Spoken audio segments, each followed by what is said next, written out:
Hello everyone. Let us begin chapter 2 of class 12th English Flamingo book Lost Spring Stories of Stolen Childhood. सबसे पहले इसकी tagline को समझते हैं. Stories of stolen childhood क्यों? Childhood सुनते ही हमें एहसास होता है लाइफ के उस फेज़ का that's the most beautiful phase of a person's life. No tension, no stress, no responsibility, just fun and fun and fun. Parents हैं ना, सब कुछ कर लेंगे, हमें चिंता करने की ज़रूरत ही क्या है. बचपन एक ऐसा फेज़ होता है जिसे हम कभी भी भूल नहीं सकते. लेकिन हमारी स्टोरी का टाइटल है lost spring stories of stolen childhood. ऐसे बच्चे जिनका बचपन उनसे छीन लिया गया. हमें हमेशा अपने हाथों को फोल्डेड हैंड्स करके भगवान को धन्यवाद देना चाहिए. We are blessed enough to have parents, we are blessed enough to have all the basic facilities of life, जो हम अक्सर नहीं करते. हम हमेशा कंप्लेन करते रहते हैं. लेकिन कई बच्चे ऐसे हैं जिनके पास बेसिक फैसिलिटीज़ लाइफ की नहीं हैं. यहाँ ऐसे ही दो बच्चों की कहानी है, साहिब और Mukesh.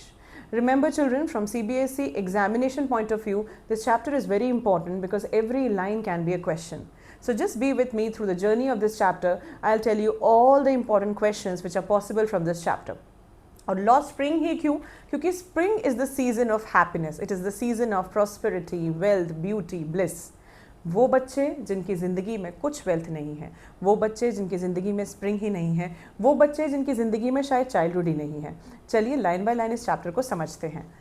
And before that, if you want to understand the previous chapter, last lesson, you will find it on my channel. Kindly go through it. Why do you do this?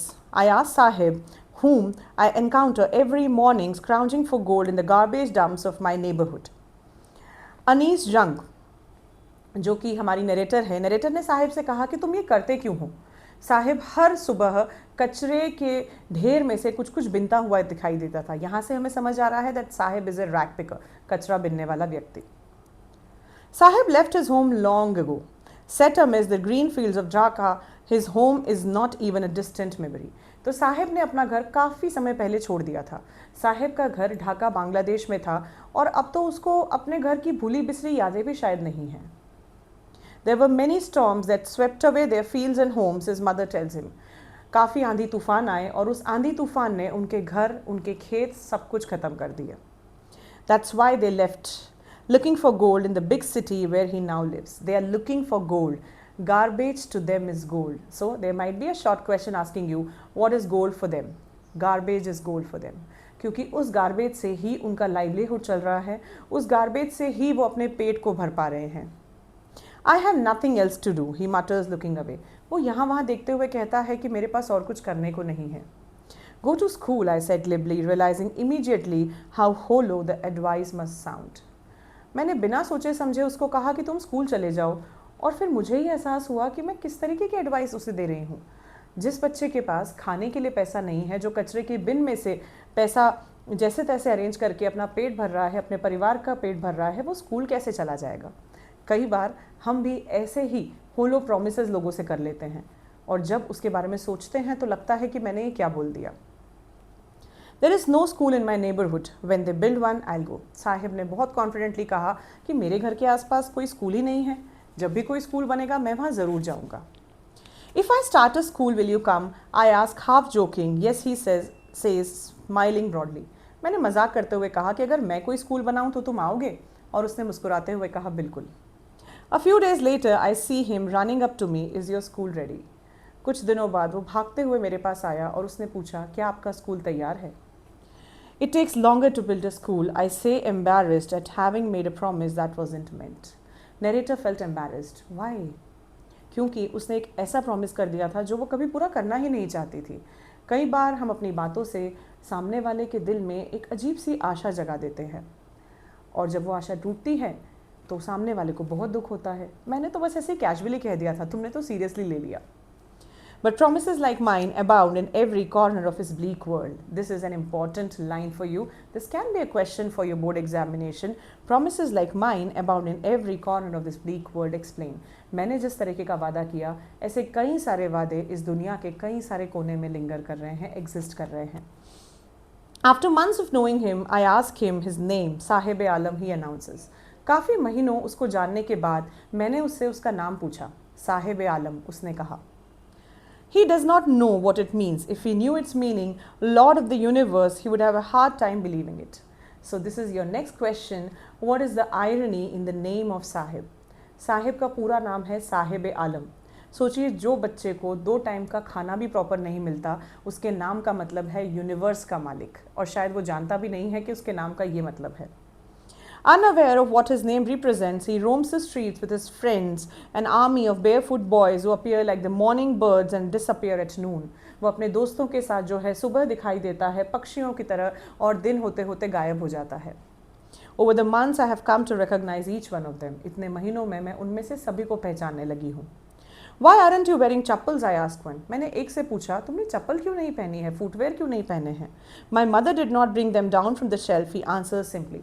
उसने कहा, मेरी मम्मी ने फुटवेयर जो है shelf से उतारे ही नहीं, तो मैंने पहने ही नहीं. Even if she did, he will throw them off, adds another who is wearing shoes that do not match. दूसरे बच्चे ने कहा कि वो शेल्फ से उतार भी देती तो भी ये नहीं पहनता. उसने ऐसे जूते पहने थे जो एक दूसरे के साथ मैच ही नहीं हो रहे थे. When I comment on it, he shuffles his feet and says nothing. I want shoes, says a third boy who has never owned a pair all his life. वहाँ पे एक बच्चा था और उसने कहा, मुझे जूते चाहिए, जिसने आज तक कभी जूते पहने ही नहीं थे. Traveling across the country, I have seen children walking barefoot in cities, on village roads. It is not lack of money, but a tradition to stay barefoot is one explanation. एक बच्चे ने कहा कि आप ऐसा मत सोचिए कि हमारे पास पैसे की कमी है, ये तो हमारे यहाँ का ट्रेडिशन है. I wonder if this is only an excuse to explain away a perpetual state of poverty. मुझे लगता है कि एक जस्टिफिकेशन है एक ऐसी गरीबी को एक्सप्लेन करने का जो कभी भी ख़त्म नहीं हो सकती. I remember a story a man from Udupi once told me. एक कहानी जो एक व्यक्ति ने मुझे बताई थी. As a young boy, he would go to the school past an old temple where his father was a priest. तो वो पास में जाता था जहाँ पे उसके पिताजी प्रीस्ट थे. He would stop briefly at the temple and pray for a pair of shoes. वो ईश्वर के सामने खड़ा होता और कहता कि मुझे प्लीज़ एक पेयर ऑफ शूज़ दे दीजिए. और 30 साल बाद जब हमारी नरेटर वापस वहीं जगह पे गई है तो उसने प्रीस्ट के बच्चे को देखा जिसने स्कूल यूनिफॉर्म पहनी है, शूज़ पहने हैं.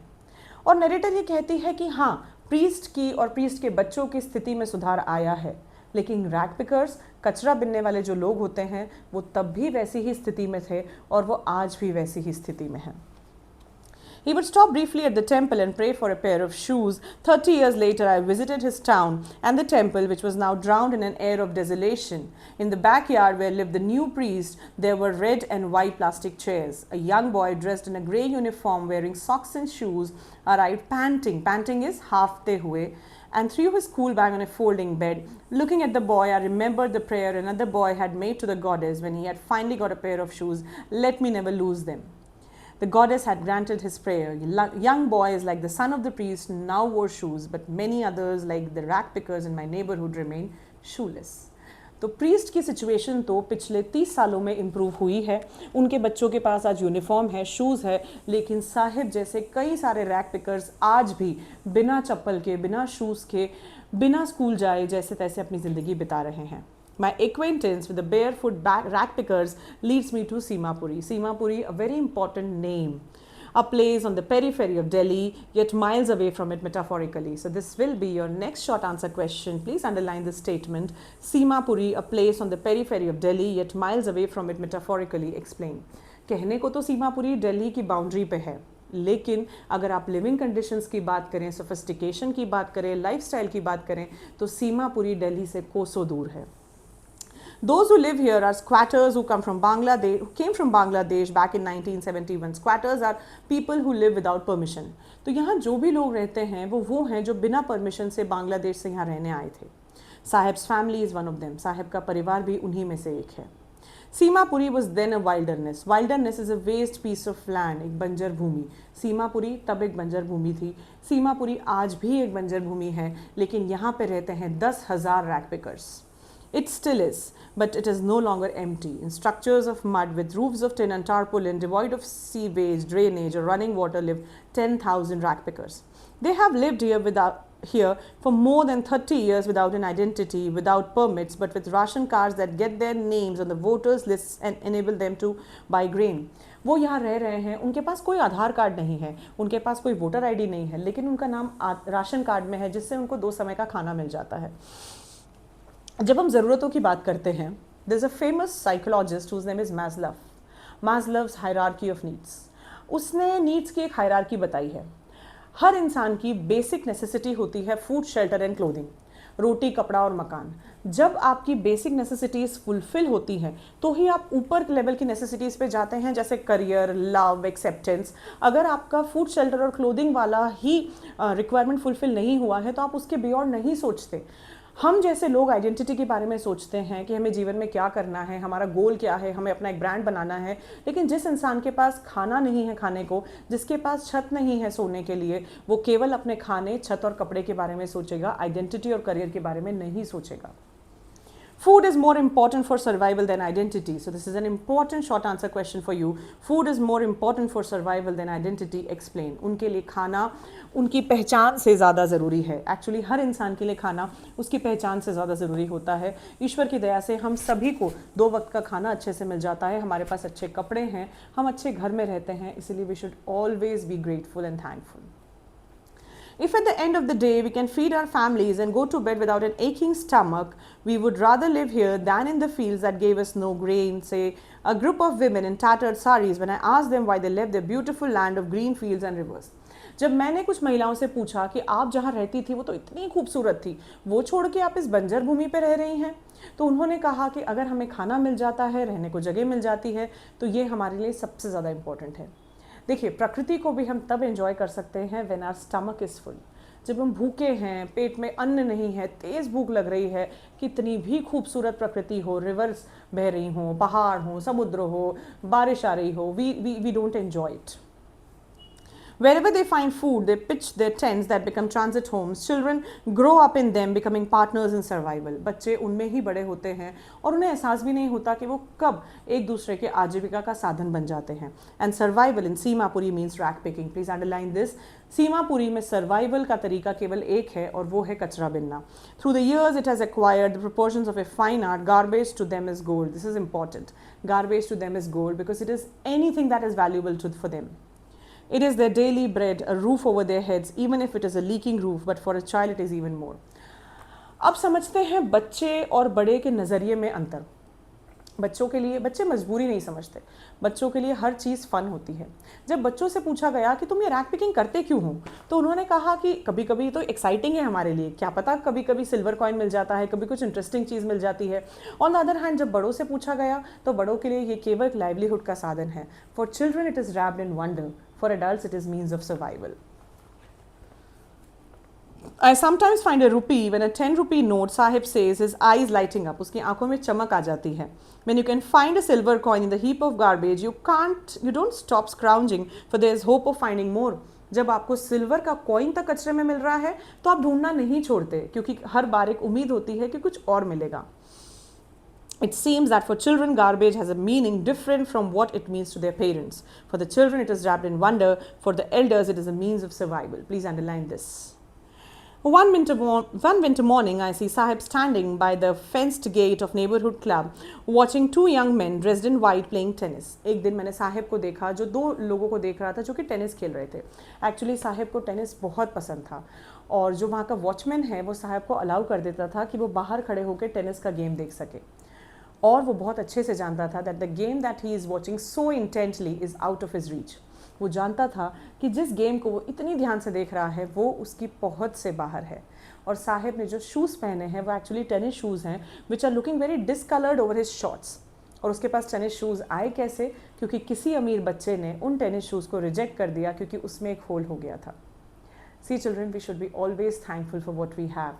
This is what the chapter has to tell us. There are so many people in the world who are living in abject poverty. They are struggling for the basic necessities of life. We are blessed enough to have all the things which are needed by a human being. So always fold your hands in gratitude. I like the game, he hums, content to watch it standing behind the fence. I go inside when no one is around, he admits. The gatekeeper lets me use the swing. Sahib too is wearing tennis shoes that look strange over his discolored shirt and shorts. Someone gave them to me, he says, in a matter of explanation. The fact that they are discarded shoes of some rich boy who perhaps refused to wear them because of a hole in one of them does not bother him. This is what I have already explained. For one who has walked barefoot, even shoes without a hole is a dream come true. जो बच्चा हमेशा बिना चप्पल के चला है उसके लिए तो एक जूते जिसमें होल है वो मिल जाए तो वो भी एक बड़े सपने की तरह है जो कि पूरा हो गया है. But the game he is watching so intently is out of his reach. वो गेम जो वो बहुत ध्यान से देख रहा है वो उसकी पहुंच से बाहर है. This morning Sahib is on his way to the milk booth. In his hand is a steel canister. I now work in a tea stall down the road, he says, pointing in a distance. I am paid 800 rupees in all my meals. So अब मैं एक milk booth पे काम करता हूँ, मुझे 800 रुपये दिए जाते हैं और खाना दिया जाता है दोनों वक्त का. Does he like the job? Narrator ने कहा क्या इसको वो जॉब पसंद है? I ask. His face I see has lost the carefree look. उसके चेहरे का carefree look चला गया है. The steel canister seems heavier than the plastic bag he would carry so lightly over his shoulder. Please underline this. This can be an important question for you. The steel canister seemed heavier than the plastic bag that he carried so lightly over his shoulder. This is metaphoric. The steel canister symbolizes working at tea booth and the plastic bag symbolizes his freedom of being a rag picker. जब हम किसी की नौकरी करने लग जाते हैं तो चाहे हमें एक फिक्स्ड इनकम मिलती है फिर भी हम नौकर हैं, और जब हम एंटरप्रेन्योर हैं, हम खुद अपना काम मैनेज कर रहे हैं तो हम खुद के मालिक हैं. थोड़ा कम पैसा भी मिलेगा लेकिन आज़ादी रहेगी. वही साहिब के साथ हो रहा है. The bag was his. The canister belongs to the man who owns the tea shop. Sahib is no longer his own master. So this is the first part of Lost Spring, the story of Sahib. We will be meeting in the next video to discuss the story of Mukesh.